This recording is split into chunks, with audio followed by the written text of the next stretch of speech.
Bendiciones, hermanos, bendiciones, qué gusto estar este año con ustedes, un episodio más. No habíamos podido grabar porque pues se supone que para estas fechas ya debimos habernos cambiado de iglesia y bueno, tuvimos algunas complicaciones, una de ellas siendo la primera que se me olvidó la contraseña del Spotify. Y como no me acuerdo de la contraseña, pues tengo que crear una cuenta nueva y subir ahí ahora las predicaciones. Pero bueno, primero Dios, pues ya estamos aquí grabando. Esperamos poder tener la continuidad a pesar de pues, los posibles cambios que tengamos, porque pues en los próximos días, meses estaríamos cambiándonos ya de templo, de instalaciones. Así que ya esperamos en Dios podernos cambiar. Y bueno, queremos iniciar este año, usted sabe, el podcast se llama Tocando Trompeta, ¿verdad? Y el año pasado cerramos con un tema. De hecho fue el último podcast que grabamos, pero ya no lo subí, porque más o menos ahí se me había olvidado la contraseña de las cuentas. Pero hablamos sobre la predestinación. Fue un tema, la verdad, muy, muy bueno. La verdad que ese podcast quedó muy bueno, la verdad estuvo muy interesante cómo lo fuimos desarrollando, pero me surgió, en ese episodio me surgió este tema, y antes de hablar de la predestinación, yo creo que es más importante que hablemos un poco respecto a este tema. Apocalipsis 17:14 dice, bueno, antes de empezar, se encuentra conmigo mi hermano Raúl. Dios les bendiga, hermanos, es un gusto estar una vez más y un año más, gracias a nuestro Señor, y esperamos poder compartir algo que pueda ser de bendición para sus vidas. Amén, amén. Y mi hermano Isaac, mi hermano Gamas, perdón. Bendiciones a todos, hermanos. De hecho, ahorita va a pasar Isaac corriendo, ¿no? No, de hecho, a Gustavo y a Isaac se los llevó el Señor. Uy, aleluya. Ya están con el Señor.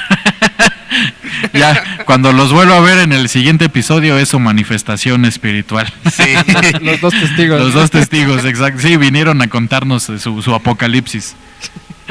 Bueno, Apocalipsis capítulo 17 versículo 14 dice: estos pelearán contra el Cordero y el Cordero los vencerá, porque Él es el Señor de señores y Rey de reyes, y los que están con Él son llamados, escogidos y fieles. Una vez más termina diciendo, son llamados, escogidos y fieles. Le decía a usted que a terminar el año, el 2023, hablamos sobre la predestinación. Hablábamos un poquito de lo que es la predestinación. No vamos a hablar de eso porque considero que es importante señalar estos tres grupos. Son tres grupos que marca la palabra: llamados, escogidos y fieles. Tenemos nosotros que entender que este versículo nos deja ver una realidad tan tremenda en la vida de todo cristiano, porque dice que de los que están con Jesús son llamados, no solamente fueron llamados, no solamente fueron escogidos, sino que han permanecido fieles. Podríamos hablar muchas cosas de lo que representa la fidelidad, pero creo que nos vamos a centrar un poquito en el primer punto, los que son llamados. ¿Qué es ser llamado? ¿Qué entiendes tú, mi hermano Gamas, o tú, mi hermano Raúl, por ser llamado? Bien, ser llamado es el primer paso de una selección, pero más allá de ser selección es, como su nombre lo indica, ¿no? Un llamado. El que lo oye va. Ajá. No es obligado, es voluntario. Exacto. Tú, mi hermano Gamas, ¿tú qué entiendes? Comparto la postura de nuestro hermano Raúl en la parte en la que dice de que es voluntario, porque bien dice la Biblia que muchos son los llamados, pero pocos los escogidos. Entonces, en la parte de llamado es como una invitación del Señor a hacer un trabajo, a seguir un camino, pero ya el terminar ese camino ya depende de cada uno. Exacto, sí, definitivamente. Bueno, ahorita vamos a hablar de lo que en la Biblia significa ser llamado, o literal, pero una de los mejores ejemplos que yo puedo dar, sé que hay hermanas que pues nos escuchan, que a lo mejor no sepan mucho de fútbol, pero no se me ocurre un mejor ejemplo. Cada 4 años hay mundial, y cada 4 años un entrenador hace un llamado a los mejores jugadores de la selección mexicana de fútbol, ¿no? Pero solamente puede llevar 23. Hagan de cuenta que llama, no sé, 40, pero solo 23 son escogidos. Sí. ¿Sí me explico? Porque Sí. una cosa es ser llamado, pero eso no significa que ya eres salvo, que ya eres hijo de Dios. No. Estás en el proceso de. Exacto, esto me recuerda a la selección de los valientes de Gedeón. Que en Exactamente. un momento eran miles 32,000, ajá. y terminaron llegando a ser 300. Exactamente, fueron llamados 32,000, pero solamente 300 fueron escogidos para ser de los valientes de Gedeón. Igual podríamos hablar de los valientes de David, de los valientes de Abraham, por ejemplo, 318 nacidos en su casa. O sea, puede ser llamado, pero no significa que seas escogido para algo. Jesús llama discípulos y tenía 512 discípulos, pero solo 12 habían sido escogidos para ser sus apóstoles. Sí. Entonces ahí vemos una selección todavía más chica. Jesús ciertamente decía, muchos son llamados, pero pocos son escogidos.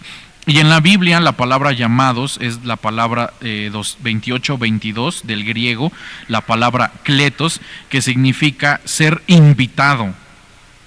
Simplemente es eso. El ser llamado es ser invitado. ¿Invitado a qué? A ser hijo de Dios, a ser su oveja, a que Dios tenga tratos contigo, pero no significa que ya fuiste escogido para algo más. Ahorita vamos a entrar un poquito más en el tema, pero ser llamado es simplemente eso, ser invitado o ser nombrado. Pero también significa el que es llamado a ser santo, o el que es llamado a ser apartado, pero no significa que ya lo eres. Simplemente cuando tú escuchas el Evangelio por primera vez, ese es el llamado, la invitación a ser parte del cuerpo de Cristo. Amén. Pero no ha sido escogido todavía. Y bueno, ahorita vamos a meternos, porque sí me gustaría mucho avanzar en el tema para dejar bien claras las diferencias. Mateo 22:11 nos da un ejemplo clarísimo. Dice, pero cuando el rey entró a ver a los comensales, vio allí a uno que no estaba vestido con traje de boda, y le dijo, amigo, ¿cómo entraste aquí sin traje de boda? Y él enmudeció. Entonces el rey dijo a los sirvientes, atadle las manos y los pies, y echando a las tinieblas de afuera. Allí será el llanto y el crujir de dientes, porque muchos son llamados, pero pocos son escogidos. En este versículo que nosotros acabamos de leer, en estos versículos que acabamos de leer, podemos ver los tres grupos: los llamados, los que son invitados, la gente que es salva, simplemente que es salva, los escogidos, los que ya se vistieron para la boda, y los fieles, que vienen a ser la novia. No aparece la novia, pero si estaban en un banquete de boda y está el novio, obviamente tiene que haber una novia, ¿no? Pues no puede haber una boda sin novia. No. Claro. Solamente que el novio esté loco, ¿verdad? Ajá. Pero como es un ejemplo del reino de los cielos, Sí. obviamente hay una novia. Así es. Entonces estos son los fieles, porque aparte de invitados, que son los amigos quizá, o los siervos, podríamos hablar de ellos, pero está la novia, los que han permanecido fieles, los que han permanecido en el Señor. Pero vemos una persona que no estaba vestido de boda. Entonces, en este grupo podemos ver que los salvos son los que se conforman simplemente con ser llamados. Que te llamen y ya.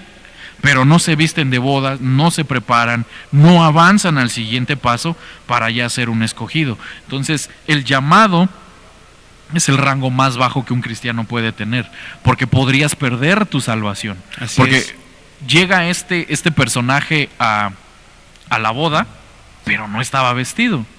Que ya hablamos, no sé si te acuerdas, Raúl, ya hablamos de lo que es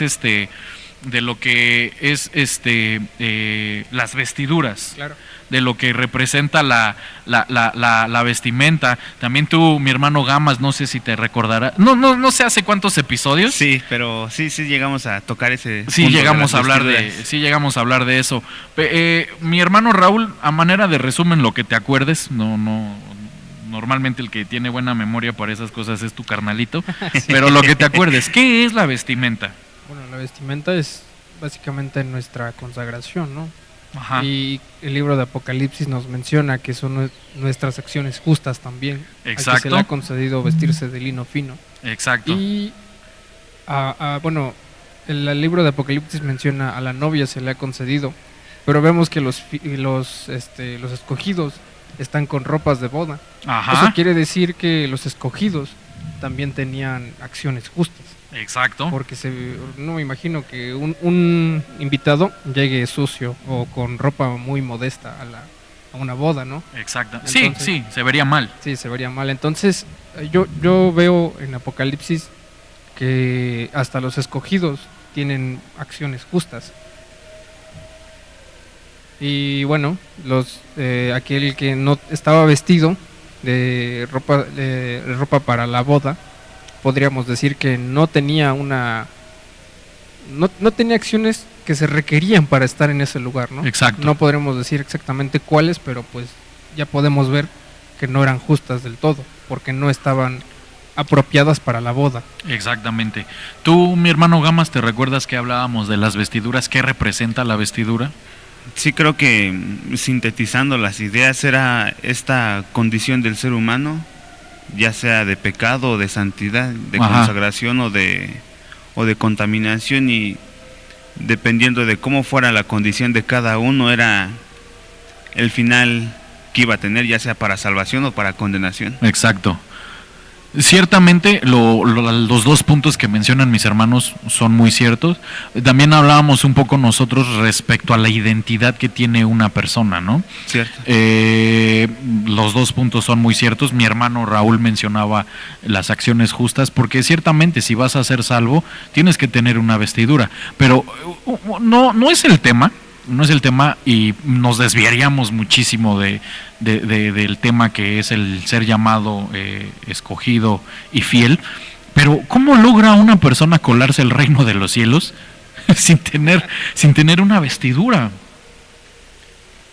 Y sin embargo, ahí para que lo anoten y piensen en esto, cuando Jesús lo ve, cuando el novio lo ve, porque el novio es Jesús, Sí. cuando Jesús lo ve, ¿qué le dice? Amigo, ¿qué haces aquí sin estar vestido?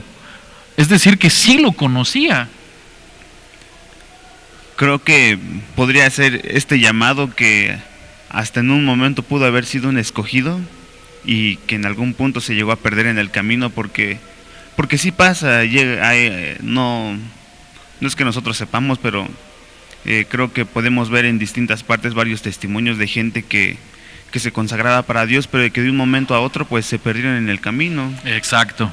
Exacto, porque la diferencia entre el llamado es simplemente a alguien al que se le habla, pero ya la palabra escogido en el griego es la palabra 1588 del griego, es la palabra ekletos, que significa ser seleccionado, ser elegido, ser favorito. Es decir, que es el mejor de su tipo, o ya fue clasificado, o sea, fue apartado de los demás, porque ya se vio que tiene características diferentes a los demás.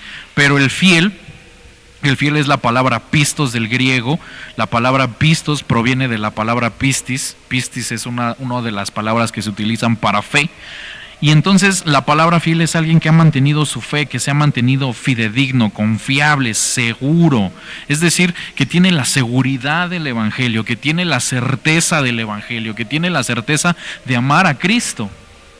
Pero el llamado puede perderse. ¿Por qué? Porque a lo mejor no tiene esa seguridad. Escuchó el Evangelio, escuchó la predicación, pero ahí se quedó. Y algo que acabo de ver en una de las traducciones es la palabra verdadero, o sea, es alguien que no tiene, ahora sí que como alguien que es íntegro en su ser en las cosas del Señor, o sea, que no desvía la mirada. Podríamos interpretar eso de dos maneras. Alguien que sabe que esto es verdadero y que se ha mantenido verdaderamente Delante del Señor. Exactamente. Y precisamente les decía yo a ustedes, nos queremos centrar en el primer punto, los llamados. Quizá la siguiente semana veamos los otros dos, no sabemos cómo nos desarrollemos, pero veremos los llamados y para tratar de desglosar bien qué es cada uno de los grupos. Y el primer punto que nosotros vemos de los llamados, Mateo 22:14 dice, porque muchos son llamados, pero pocos son escogidos. El primer punto que nosotros vemos de los llamados es que se mueven en el grupo de los muchos, es decir, las multitudes. Son como Vicente. ¿Sí saben por qué como Vicente? ¿Qué, pastor? Porque van donde va toda la gente. Es decir, que es gente que piensa que una iglesia grande, con mucha gente, es una iglesia mejor. Pero, y miren, yo no soy, hay pastores que predican, no, es que Dios no quiere iglesias grandes, llenas de gente, prefiere iglesias chiquitas, pero de cristianos de calidad. Y no, Dios se mueve en las multitudes, o sea, porque en el primer mensaje que da Pedro, ¿cuántos se le convierten? 5,000, ¿no? Y en el segundo, ¿cuántos se le convierten? 3. Y en 2 predicaciones Pedro ya tenía una iglesia de 8,000 personas. ¿Cuántos Sí, no es cierto. quisiéramos ser como Pedro y tener una iglesia de 8,000 personas, ¿no? De 10, de 15, de 20. Wow. O sea, yo creo que ciertamente, realmente, Dios se puede mover en las multitudes. Amén. Pero también vemos que, por ejemplo, Dios le dice a Gedeón, los que están contigo son muchos. Sí. Porque sí Dios hace un llamado a mucha gente, por eso Jesús dice, muchos son llamados, pero empieza a ir seleccionando. Porque también dice Jesús que el evangelio es como una red, Ajá. en donde se van a pescar, válgame la redundancia, pescados, chicos, grandes, buenos, malos, pero se van a ir seleccionando. Así es. Entonces, el primer punto que nosotros vemos es que se mueven en las multitudes, en donde hay muchos. ¿Es malo moverse en donde hay muchos, Gamas? Bueno, creo que depende. Por ejemplo, en nuestro caso, yo quiero considerar que nuestra iglesia es grande. Hay gente en este lugar. Ajá. Pero creo que depende ya de la convicción de cada uno, de si está seguro de que el lugar donde está es el lugar correcto. Exactamente. Es lo que yo pienso. Sí, es muy buen punto. ¿Cuál era la pregunta? No alcancé. Que si es malo estar en donde hay muchos. Precisamente como dice que los llamados se mueven en los muchos. Bueno, yo de mi parte no vería mal estar entre los muchos, ¿no? Porque si bien dice Pablo, es una carrera que todos esperamos ganarla. Sí, Y bien dice que nadie comienza la carrera para quedarse en medio. hay que terminarla, Hay ¿no? que terminarla. Entonces, como dice Gamas, es convicción de uno propio. Si está en una iglesia de poca gente o de mucha gente, es más convicción personal el terminar la carrera y no el que haya mucha gente, ¿no? Porque si no, la coinonía sería la base de la salvación, ¿no? Bueno, también yo creo que si se tratara de mucho, los católicos serían... Exactamente. Porque ¿cuánta gente tiene el Papa? Oh, sí. Mucha. O sea, sale allá en la plaza de San Pedro, si no me equivoco, porque no soy católico, no sé cuál es. Pero sale en la plaza y ¿cuánta gente no tiene? Así es. Entonces, creo que lo podemos ver en varias partes, en Arabia, en China. Sí, los musulmanes, Los pues. musulmanes, podemos ver esta masa de creyentes a cierta religión. Y pues no quiere decir que... de hecho, pareciera que no, pero, o sea, la religión más grande del mundo se considera que es la católica, luego la cristiana y luego la musulmana. O sea, Así es. cuando van a orar a la mezquita, o sea, son en cantidades enormes de gente que tienen. Sí, sorprende verlo. Sí, definitivamente es sorprendente. Bueno, una de las cosas que también podemos ver, Mateo 26:28. Mateo 26:28 dice, porque esto es mi sangre del nuevo pacto que es derramada por muchos para el perdón de los pecados. Mire, los muchos se conforman con ser salvos nada más, porque dice el Señor Jesús que su sangre fue derramada para el perdón de muchos, pero ahí se quedan. Esto creo que es un claro ejemplo del ladrón en la cruz, que solo fue salvo para entrar al paraíso, pero ya no aspiró a nada más en aquel momento. Exactamente. Bueno, el ladrón en la cruz podría ser un caso especial, ¿no? Porque vaya, estaba en la cruz, ¿no?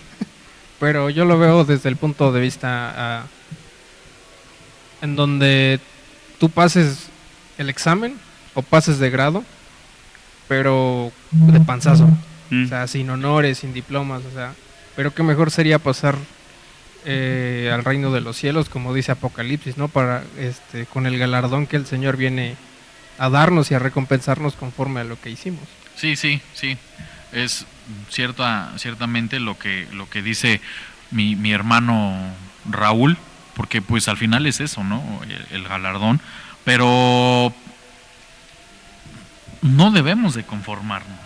Absolutamente. Miren, y lo voy a decir así, el apóstol Otto dice, y lo quiero aclarar, el apóstol Otto dice, Dios no quiere cucarachas en el cielo, porque hay gente que dice, es que yo con un rinconcito en el cielo me conformo, pero Dios no, porque los muchos se conforman, no buscan ir a más, y nosotros tenemos un Dios conquistador. Y es claro lo que vemos en la Biblia, que Dios nunca se conformó con el pueblo de Israel o incluso con sus siervos, ¿no? Él quería más de ellos, incluso darles más. Exactamente. Amén. Siempre Dios quiere darte más. Así es. O sea, no es un Dios conformista.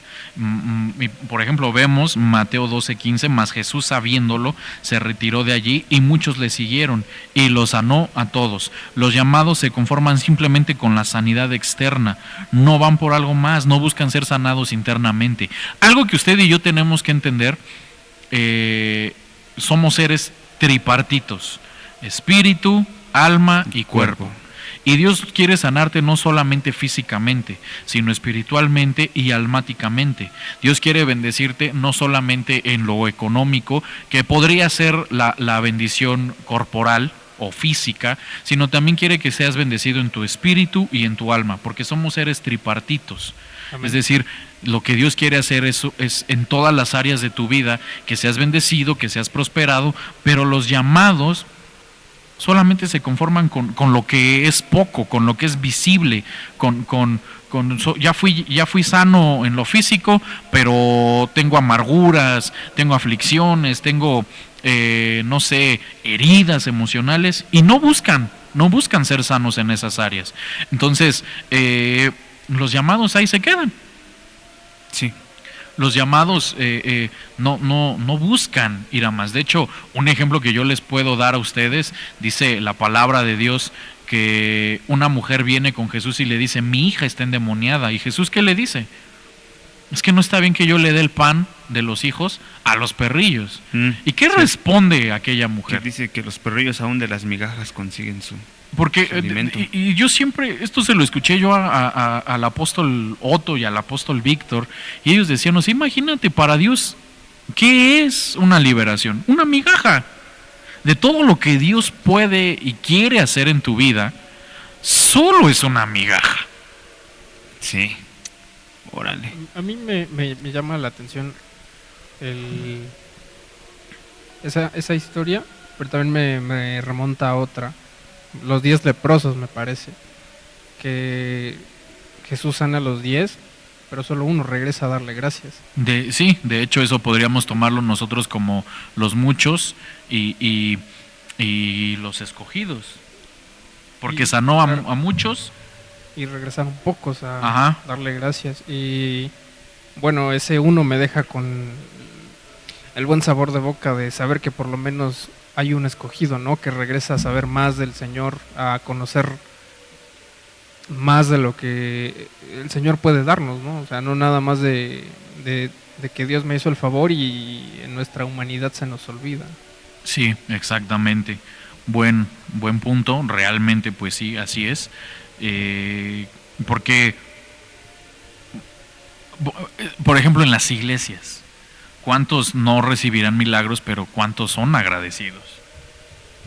O a nivel mundial inclusive, o sea, ¿cuántos han visto la mano, la gloria de Dios? Y pocos realmente son los que son agradecidos con Dios, son los que buscan ir a más. Y pues sí, el ejemplo que tú dabas es uno de los más claros que podríamos ver. De hecho, Jesús le dice a ¿va? ¿No fueron 10? ¿No fueron 10 a los que sané? Sí, es cierto. Y la Biblia no marca que les haya retirado la sanidad por encajosos, ¿no? No dice eso la Biblia. Les dijo, bueno, allá ellos, ¿no? O sea, Sí. pero este que fue agradecido, que regresó con el Señor, recibió mayor bendición. Amén. Entonces, definitivamente por eso digo, a veces los muchos no saben, no porque sean muchos significa que está bien. Juan 3:23, un ejemplo más, miren, Juan también bautizaba en Enón, cerca de Salim, porque allí había mucha agua, y muchos venían y eran bautizados. Los llamados solamente se bautizan en agua, pero para cumplir, pero no son capaces de hacer morir la carne genuinamente.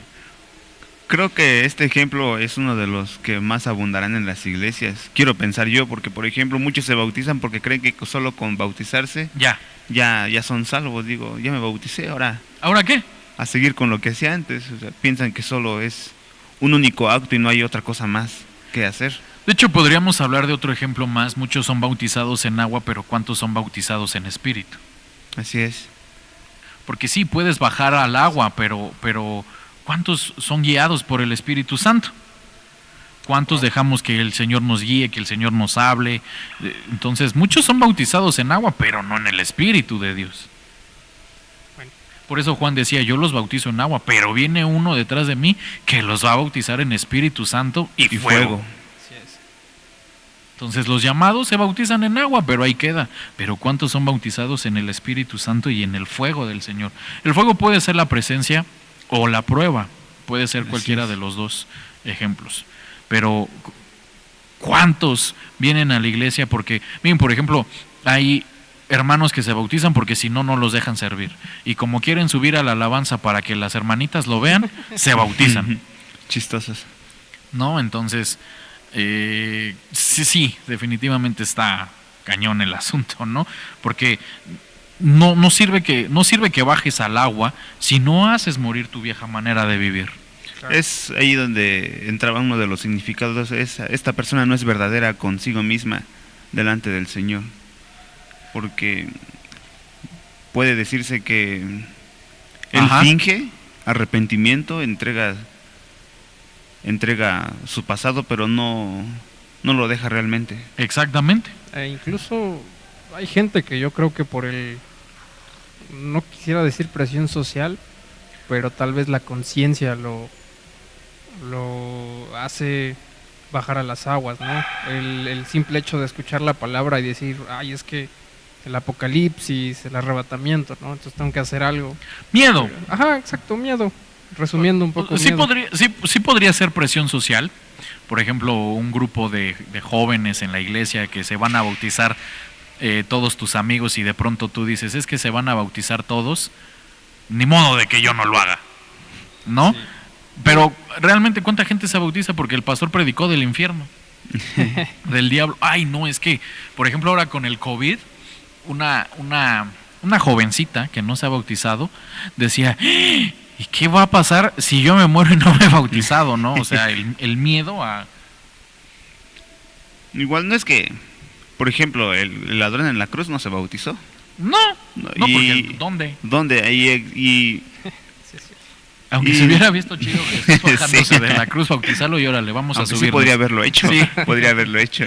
Pero lo que yo pensaba hasta hace apenas es que, aunque te hayan puesto como que ese temor de que Cristo viene y te bautices, no está mal mientras sea verdadero dentro de ti, de que quieras ese cambio en tu vida. Porque si solo lo haces por el miedo y de repente te bautizas, se te va y piensas que ya estás salvo, bajas la guardia y pues vuelves al mal camino. Bueno, es que tomando el punto que decía Gamas, porque no está mal que te dé el miedo el irte al infierno, ¿no? No está mal, porque ciertamente pues no es un lugar agradable. No. O sea, y Creo sí que debe de haber cierto temor. Creo que empiezas a tomar Conciencia. conciencia espiritual, ¿no? Exactamente. Sí. Entonces esa parte quizá no esté mal, pero si lo haces nada más por eso y no tienes una verdadera comunión con Dios, no aprendes a amar a Dios, entonces ya ahí es donde también hay un problema, Exacto. en donde ya no es correcto, porque precisamente ahí se quedan los llamados, no van a más, no buscan hacerse escogidos, porque sí, simplemente fueron a bautizarse por quizá el temor, el miedo que tenían, pero ahí se quedó el asunto, ¿no? Exacto. Sí, igual bautizarse no es cosa de de aniversario, porque hay unos que se bautizan año tras año o cada que hay bautizo, y pues ya No. parece deporte y pues no es un juego realmente. O hay gente que lo toma como la regadera. Ah, ya me ensucié, me voy a volver a bautizar. Ujú. Personalmente, me recuerdo que yo cuando me quería bautizar sí me la pensé varias veces. Por el consejo de nuestro un buen amigo aquí que está en la producción. Yo me acuerdo que me quería bautizar y él me decía, y yo le decía, oye, hay que bautizarnos, ¿no? Y él me decía, no, o sea, yo sé cómo estoy, entonces, yo sé que voy a volver un día, pero yo sé que no es correcto que lo haga yo en este momento. Y en ese... Porque soy pecador, decía. Pues sí. Pues sí, básicamente, o sea, como Quemando a él los me hermanos decía, de él me decía, producción. él me decía, es que yo siento que no es un juego y no quiero que yo me bautice y a la siguiente semana viva igual. Entonces, Sí, ya esté quiero un sucio. cambio real, ¿no? Sí, Entonces, exactamente. uno toma conciencia y gracias a ese hermano, Dios te bendiga, yo sé que me estás oyendo. Gracias a ese consejo, la verdad, yo también tomé conciencia de esto, no es un juego. Es el Exacto. primer paso, pero no es un juego. Exacto. Y qué bueno que tocaste ese punto. Qué buen ejemplo. Porque, por ejemplo, en las iglesias, ¿cuántas jovencitas, cuántos jóvenes, no sé, 11, 12, quizá 9, 8 años, ya están en la alabanza, están en los panderos, están en corros, pero no toman con seriedad el servicio a Dios? No toman con seriedad los caminos de Dios. Yo sé que a lo mejor, por ejemplo, o sea, sinceramente, como padre, ay, es que mi hijo ya está en la alabanza. ¿Y cuántos años tiene? 8. Pero le dice el papá, ve a hacer tu cuarto. Ay, ¿tú qué me hablas así? O sea, no hay un cambio de vida, no hay un cambio de... porque no saben la seriedad que es el tener un trato con Dios. Eso es cierto. Yo hace tiempo quise integrarme a la alabanza como baterista, pero no había en mí esa seriedad, esa conciencia de que lo que estás haciendo es para el Señor. Incluso ni siquiera tenía realmente una convicción de es al Señor a quien estoy sirviendo, y pues uno lo toma como un juego y pues no sirve de nada realmente. Exacto, exactamente. Entonces, no está mal, pero usted tendría que enseñarle a sus hijos, ok, quiere servir, pero esto no es un juego. De hecho, hay una predicación del apóstol Víctor que así se llama, con Dios no se juega, Ujú. porque precisamente él habla de esto, o sea, el servicio a Dios no es un juego, porque... Ay, es que ya me desanimé, o se pelea la muchacha con el novio, o al revés, el novio con la muchacha, y ya no quieren ir a la iglesia, ya no quieren servir, se alejan del servicio y dicen, no, es que no le echan ganas, mejor me cambio a otro grupo, o dejo mi servicio, pero es el pretexto, porque ya no quiere ver al joven o a la señorita. Así es, Pero el servicio a Dios no es un juego. para nada. Y miren, igual, no se enoje conmigo, pero ¿cuántas hermanas panderistas se casan y ya no sirven? Eso es cierto. O cuántos de la alabanza se casan y ya no sirven. Entonces, con Dios no se juega. Amén. No se juega. Así que los muchos sí sirven, pero no son fieles, no se comprometen. Creo que una forma de ver si ya alcanzaste un nivel más allá del llamado es viendo qué tan fiel eres en el servicio, qué tan perseverante eres. Miren, por ejemplo, con esto de la pandemia, por ejemplo, cuántos... porque y no lo digo por una iglesia en específico, porque en realidad me vienen a la mente muchas iglesias, pero hay veces que uno se conecta a los cultos de algunas iglesias y uno ve 60, 70 corros, panderos en el escenario ahí haciendo sus coreografías, un grupo de la alabanza enorme, pero por ejemplo, en COVID, ¿cuántos se conectaban a los cultos? ¿Cuántos llegaban a puerta cerrada quizá? ¿A cuántos no les dio miedo es que me voy a contagiar? Y no iban a las iglesias.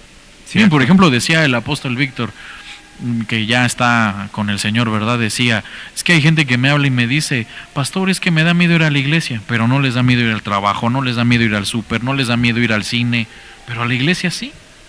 Y ahí nos damos cuenta que no buscamos ir a más.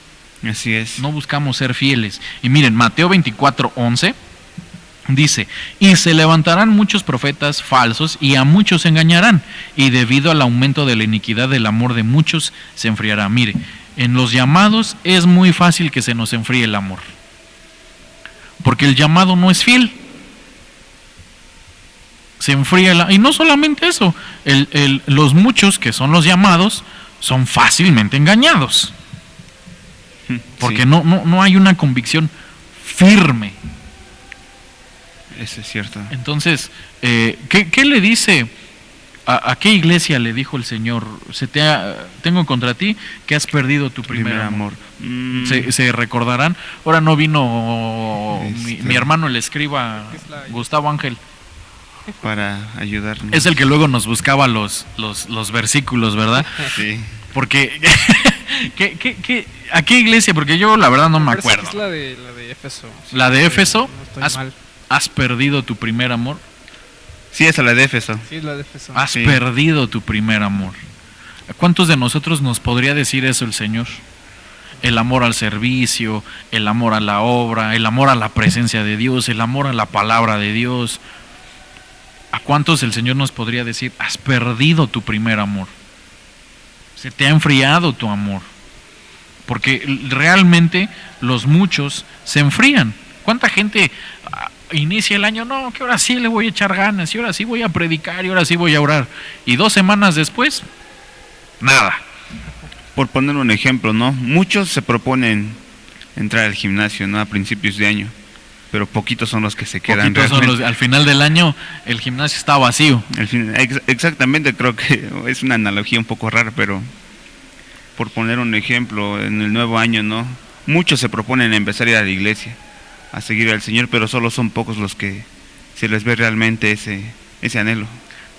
Bueno, yo quisiera decir que pues también el enemigo, ¿no? Es el que nos mete ideas de desánimo. Pero yo estaba leyendo el libro de Mateo y el Señor Jesús en Mateo 10:16 nos dice: "He aquí yo os envío como ovejas en medio de lobos. Sed pues prudentes como serpientes y sencillos como palomas". Y a mí me da mucha curiosidad cómo dice sed prudentes como serpientes, ¿no? Porque a fin de cuentas el versículo en donde estábamos tocando era que muchos falsos profetas y falsos maestros iban a venir. Y no nada más falsos profetas y maestros, sino que el mismo enemigo, dice la Biblia, que nos lanza dardos a nuestra mente, ¿no? Exacto. Entonces, recobrando un poco lo que dice Gama, nuestro hermano Gama, de que muchos empezamos la carrera, pero Pocos lo terminamos. El Señor Jesús nos dice que hay que ser prudentes, hay que ser esmerados en esta carrera, ¿no? Para que al final de todo no seamos de los que solo se quedaron con el llamado. Sí, porque, por ejemplo, eso lo mencionabas tú hace rato. Pablo dice, en un estadio muchos corren la carrera, pero solo uno gana el premio. Entonces, y siempre lo hemos dicho, la carrera del cristiano, el caminar del cristiano, no es del que la empieza, es del que la termina. Así es. Porque muchos empiezan a orar, muchos empiezan a leer la Biblia, pero ¿cuántos siguen? Decía mi hermano Gamas del gimnasio, por ejemplo, cuando yo estudié la carrera, a mí mis maestros me decían, ahorita son 20 alumnos, pero al final de la carrera van a ser 2, van a ser 3, y realmente así fue. De hecho, yo abandoné la carrera, yo dije, ya no quiero estudiar, ya me cansé, y me casé. O sea, no me casé para dejar de estudiar, realmente no, pero es cierto, o sea, realmente así es. Bueno, ahorita estoy estudiando otra carrera, pero ya no como la primera, ¿no? Pero ciertamente así es, o sea, y principalmente creo que yo en países como México tenemos una cultura de empezar pero de no terminar. Sí, porque es cierto. O sea, ustedes piensen, ¿cuántas casas conocen que tienen 20 años en obra negra? Sí. Sí, es muy común ver eso en el país. O muchas casas con el ahí se va. Ay, conforme vayamos teniendo dinero le vamos metiendo. Y Sí. pasan meses, años, y todo sigue igual. Entonces, sí nos damos cuenta que como que culturalmente sí tenemos una desidia, ¿cómo se le llama? Prosticanización. Sí, procrastinización, tendemos a exacto, procrastinar. eso. Sí, Sí, tenemos a procrastinar, o sea, luego, mañana, después, la siguiente semana. Por ejemplo, decía mi hermano Gamas del gimnasio, ¿no? Después de Navidad, después de Año Nuevo, después de la rosca. Y si no, nunca lo vas a hacer, o sea. Sí.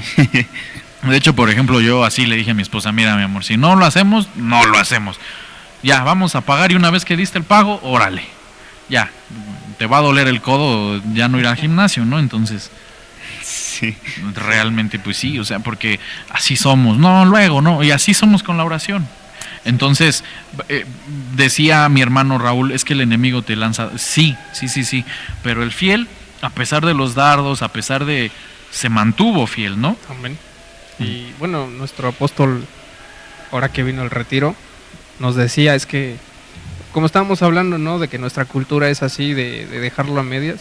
Bueno, ahora con nuestro tema principal, ¿no? De los podcasts, que es renovar nuestra mente, que ya no somos de este mundo, básicamente, ¿no? Somos ciudadanos del cielo, somos semejantes a aquel que nos llamó, entonces, aquel que va a terminar la obra, en nosotros, dice su palabra, nosotros también deberíamos de terminar toda obra que nosotros empecemos. El libro de Proverbios dice que seamos perfectos en todos nuestros caminos, ¿no? Entonces, qué mejor Exacto. que terminar lo que empezamos a quedar solo como llamados, ¿no? Sí, definitivamente, porque miren, Mateo 7:13, yo voy a leer la versión del Jubileo del 2000, dice, entrad por la puerta estrecha porque el camino que lleva a la perdición es ancho y espacioso, y los que van por él son muchos. O sea, es que los llamados no se dan cuenta que, porque precisamente van a una iglesia que, ay, es que hay mucha gente, hay 2,500, 3,000 personas, 10,000 personas, o voy a la iglesia del apóstol fulano de tal porque pues, es súper conocido, pero no porque sea el camino de muchos, es un buen camino, Así porque es. aquí dice, no se dan cuenta que el camino a la perdición es ancho y espacioso, y dice la Biblia, hay caminos que al hombre les parecen correctos, pero su final es de muerte. Así es. Y miren, quiero dar un punto más para ir terminando. Mateo 7:22. Muchos me dirán en aquel día, Señor, Señor, no profetizamos en tu nombre, y en tu nombre sacamos demonios, y en tu nombre hicimos muchas grandezas. Igual leí yo la versión del Jubileo del 2000. No tienen una comunión con Dios y piensan que con lo que hacen es más que suficiente para estar al mismo nivel que los escogidos o los fieles. Pero, hermano, es que predicar no es garantía. Juanmas, ¿cuántas iglesias conoces tú aquí en Chiapas? Fuera de aquí en Chiapas, ¿cuántas conozco? Aquí en la colonia hay como 10. Creo que ni con los dedos de todo nuestro cuerpo podemos contarlos. Solo en la colonia, Solo en la ¿verdad? colonia hay como Sí. 10, y no es broma, hermanos. Sí, hay sí. como 10 cristianas. De hecho, no han visto que abrieron una nueva iglesia justo a mitad de la calle de la nueva iglesia. Sí, Sí. sí. Ahí mero. O sea, bueno, es un chisme ese, ¿va? Un chisme santo. Pero en serio, Sí, claro. o sea, pero es que no es garantía predicar. No. Amén. No es garantía profetizar. ¿Cuántos profetas conocen? ¿O cuántos que se dicen ser profetas no conocemos? Para aventar para arriba. Sí, o sea, Montón. montón de gente. Pero no basta. Porque por eso yo lo digo, o sea, para predicar cualquiera agarras la Biblia, agarras un versículo y te pones a decir lo que piensas que dice el versículo. Así es. Inclusive hay oradores profesionales que se vuelven pastores, predicadores, animadores que se meten al medio cristiano porque es muy fácil hablarle a la gente durante media hora, 40 minutos, ¿no? Y lo peor de todo es que les endulzan el oído, y estos se Exacto. vuelven en los engañadores que engañan a los muchos. en este caso. Exactamente. Hablando de endulzar, hay 3 versículos, me parece, en el libro de Proverbios, donde dice que no te dejes engañar por la mujer engañosa, Ajá. porque dice que su lengua es como el dulce de la miel. El de Pero las artimañas de la ramera. Ajá, pero el final es como el ajenjo amargo. Exacto. Entonces podemos tomar la representación de la mujer como, no sé, como algún La falso iglesia, maestro, sí. una iglesia, claro.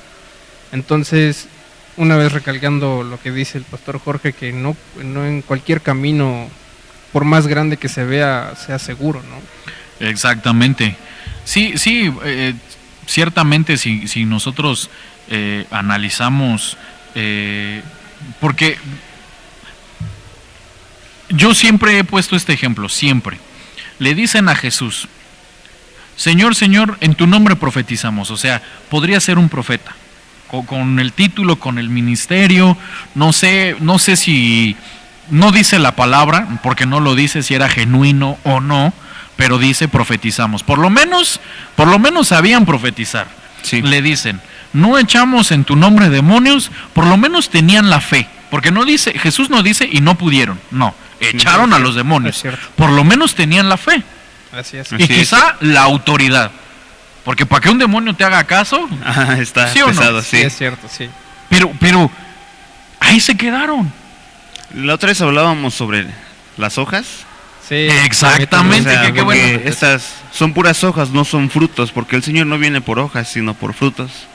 Exactamente, viene por frutos. Y el llamado se queda en la hoja. Ya parece que está creciendo, pero en realidad no dio un fruto. Y creo que lo podemos ver este ejemplo con el fariseo y el recaudador de impuestos. Ajá. El fariseo era pura hoja y el recaudador de impuestos dio un fruto digno de arrepentimiento ahí. Exactamente, sí. Vemos, ¿no?, que muchos maestros, como dice como dice la escritura, ¿no?, que tal vez en hojas podemos ver que mueve mucha gente o que incluso hasta nos predique bonito, ¿no? Pero ¿qué tal sus frutos, no? Exactamente. Se supone que nuestro Señor viene a buscar frutos de nosotros y que no los encuentre, y si encuentre solo hojas, eso nos da indicación de precisamente este versículo, ¿no? En donde solamente son hojas lo que la gente le presenta al Señor. Sí, porque y cerramos con este último punto, porque decía Gamas de el fariseo y el recaudador de impuestos, Sí. y me hizo recordarme de aquel fariseo Simón el leproso, con la mujer del frasco de alabastro. Sí. Así es. Porque ¿qué da? O sea, los dos reciben el llamado porque invitan a Jesús a su casa, Así es. pero uno se quedó ahí quejándose, murmurando, hablando mal de los demás, pero una rompió su perfume, derramó sus lágrimas, Se humilló delante de exactamente, todos, se humilló para agradar impresionante. a Jesús. Entonces vemos una diferencia total. O sea, no basta con predicar, no basta con profetizar. Sí. Eso lo hacen muchos. Así es, y hermano, no nos menospreciemos a cada uno diciendo, es que yo no profetizo, no predico. Claro. Les pongo este ejemplo, no está la administración, la adoración, y uno siente este mover del espíritu de que pase al frente a postrarse. Muchos por vergüenza no lo hacen. No lo hacen. Por pena, pero cuando tomas la actitud de la mujer del frasco de alabastro y vas y te humillas sin que te importen los demás, estás dando un paso más adelante, porque yo recuerdo que antes tenía pena de pasar a siquiera arrodillarme, cuando realmente ¿a quién le importa? ¿A quién le importa? Realmente ¿a quién le importa? Cierto. Se supone que todos venimos a la iglesia a lo mismo. Exactamente. Sí, y si te van a ver, pues ¿qué? Que me vean. Y es que ese ejemplo lo vemos en David. Sí. Si no lo hago para ti, decía David, lo hago para Dios. Y si es para Dios, hasta más Amén. Más vil me haré. Más vil, exactamente. Mira, amado hermano, se nos fue esta vez el tiempo. Vamos a terminar, mi hermano Raúl, ¿algún apunte final? Sí, más que nada que nos esmeremos, ¿no? Porque a fin de cuentas el llamado se queda en el primer paso y no ejerce la fe, porque dice el libro de Santiago que una fe sin obras está muerta. Y el llamado es precisamente eso, alguien a quien fue llamado y nunca ejerció su fe. Exacto. Y sin fe es imposible agarrar a Dios. Exacto. Entonces tengamos eso en cuenta, hermanos, y esperemos que podamos dar esa semilla en su corazón para que el Señor obre en sus vidas. Exacto. Mi hermano Gamas, apunte final. Pues quisiera darles un versículo para que lo meditemos, y es 2 de Timoteo 2:13, donde dice, si somos infieles, Él permanece fiel, pues no puede negarse a sí mismo, para invitarlos a meditar, a reflexionar en que nuestras actitudes no son pretexto para aflojar en el camino, sino que buscando arrepentirnos y mejorar en nuestra condición delante del Señor, pues seguir avanzando a la meta. Así es, definitivamente. Y bueno, nos dio mucho gusto estar un año más con usted, amado Amén. hermano, de verdad. Amén. Nosotros hubiésemos querido seguir grabando, pero pues bueno, realmente sí se complicó un poco. Las fechas también, pues que se nos atravesaron, fueron las Navidades, los Años Nuevos y todo eso, ¿verdad? Y pues ni modo de no estar con la familia y de disfrutar del pavo y todo eso, ¿verdad? pero bueno, este año ya esperamos ser más constantes, primero Dios. Y bueno, bendiciones, nos vemos la siguiente semana. Hasta luego. Bendiciones. Chao.